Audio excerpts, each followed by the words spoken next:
How to add long videos on Facebook story. First of all, open the application Messenger and make sure you are logged into your account that you want to add the story. Head over to the inbox of any person. So right here you'll get to see this little photo icon. Tap on it. So the first thing you should know that you can only upload the video on your story which is up to 60 seconds. And if the video exceeds more than 60 seconds, you need to trim the video and make it up to 1 minute. So right here you can see that the video I want to upload is of 59 seconds. Tap on it. And then tap on edit. Now you can also edit the video with all of this feature right here. If you tap on this icon, you'll be able to trim your video. You can trim it if you want, and if not, you can just tap on done.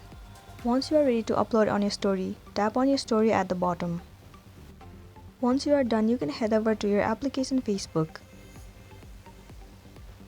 Right here, tap on your story. So there you can see that your story has been uploaded successfully. So this is all for today, and this was a tutorial video on how to add long videos on Facebook story. I really hope this video is gonna help you out. Thank you for watching it till the end.